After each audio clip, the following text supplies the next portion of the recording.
3.5 वर्षाच्या चिमुकलीवर लैंगिक अत्याचार झाल्याचा प्रकार समोर आला होता आणि त्यानंतर आपण पाहिलं असेल संपूर्ण महाराष्ट्रात संतापाची लाट उसळली होती। आणि असं असतानाच पुण्यात देखील एक असाच प्रकार उघडकीस आलाय। अवघ्या 5 वर्षाच्या चिमुरडीवर एखाद्या राजवानं लैंगिक अत्याचार करण्याचा प्रयत्न केला, मात्र स्थानिक नागरिकांच्या लक्षात हा संपूर्ण प्रकार आला आणि त्यानंतर पुढचा अनर्थ जो आहे तो टळला।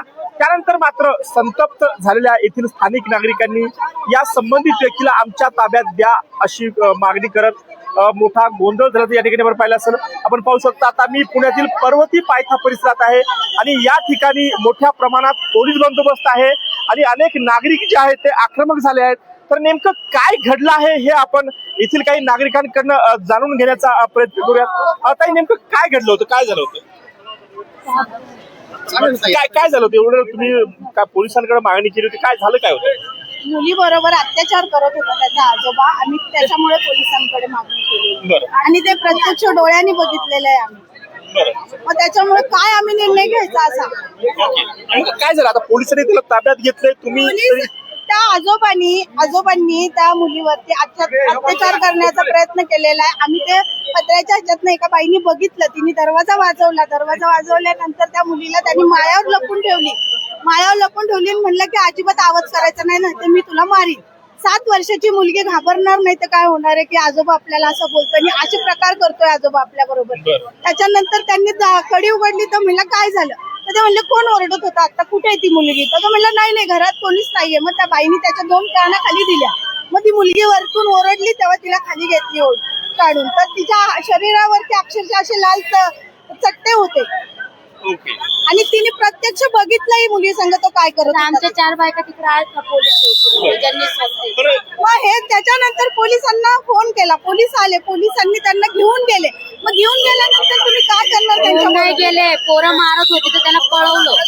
त्यावेळेस त्याला मारत होते ना मुलं, त्याला पळवलं, मग त्याला गाडीवर बसवलं पोलिसांनी। मग पोलिसांनी आणि ज्या मुलांनी मारलं नव्हतं त्या मुलांना मारहाण केली। मग हे कशाच आहे? काय करायचं? पब्लिकने काय करायचं? त्याला तुम्ही सपोर्ट देताय, जो अत्याचाराच्या विरुद्ध लढतोय त्याला तुम्ही मारहाण करताय, हे किती चुकीचं आहे। तुम्ही अडवायला गेलो ना पोलीस आम्हाला तुमच्याशी बोलतोय हा जेव्हा संपूर्ण प्रकार होत होता तेव्हा घरात कुणी नव्हतं?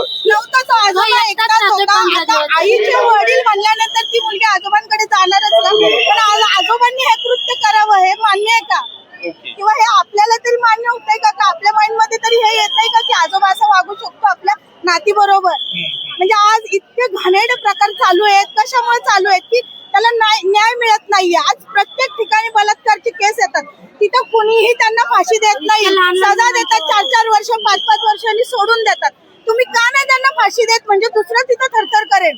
आज एक प्रकरण नाही, आज प्रत्येक प्रकरण असे आहेत आणि छोट्या मुली ज्या बोलू शकत नाही, ज्या बोलू शकत नाही, सांगू शकत नाही, त्या मुलींवर तुम्ही अत्याचार करताय।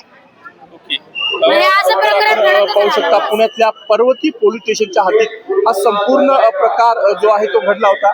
तुम्ही तिथंच होता का? काय झालं, काय होतं नेमकं? मी तिथे नव्हतो, पण मी जेव्हा बाहेर पोलीस आले ना तेव्हा गाडी थांबवून हे करत होतो, तेव्हा पोलिसांनी ना मुलांना खूप मारहाण केली। कायदा हातात घेऊ नका, म्हणजे कुणाला मारहाण केली? ज्या ठिकाणी जे लोक ज्या ठिकाणी पोरं अडवत होती ना त्यावेळेस जे मुलं आपली अडवत होती त्या मुलांना पण हे केलं, म्हणले की कायदा हातात घेऊ नका, आम्ही हे करतो। त्याला गाडीत बसवलं, गाडी थांबवण्यात आली, काही लेडीज पण थांबले त्या पुढं, त्याला 2 व्हीलर वरून नंतर हे केलं। अच्छा, 2 व्हीलर घेऊन गेले। आम्ही तेव्हापासून स्टार्ट पेट थांबले, आताही आम्ही इथे थांबलो होतो। पोलीस मला म्हणते की खूप मागा झालं, तो फ्रंटेजला येतो, पण आम्ही कशासाठी थांबलोय? त्या मुलीला नाही मिळावं म्हणून थांबलोय, बाकी काही कारण नाहीये ना थांबायचं। ओके, काय तुम्ही बोला? छत्रपती शिवाजी महाराजांच्या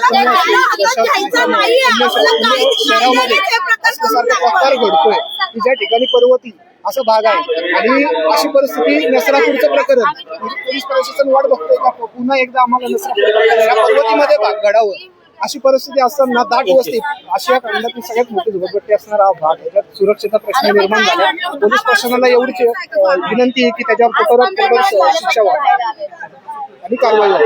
ओके, तर आपण पाहू शकता पुण्यातील पर्वती पोलीस स्टेशनच्या हद्दीत हा संपूर्ण प्रकार जो आहे तो घडला आहे।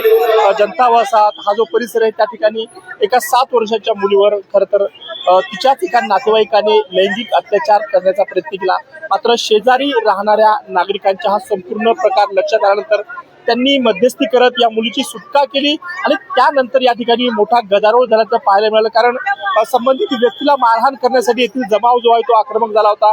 मात्र त्या ठिकाणी पोलीस आले आणि त्यानंतर या व्यक्तीला त्या ठिकाणाहून घेऊन गेले. मात्र आक्रमक झालेल्या या जमावानं पुन्हा त्या नराधमाला जो कोणी लैंगिक अत्याचार करण्याचा प्रयत्न करत होता त्याला आमच्या ताब्यात सोपवा अशी मागणी करत या ठिकाणी मोठ्या प्रमाणात एक प्रकारचं आंदोलनच केलं असं म्हणावं लागेल. त्यामुळे या संपूर्ण प्रकरणात आता पुढे काय होतं हे पाहणं महत्वाचं ठरणार आहे.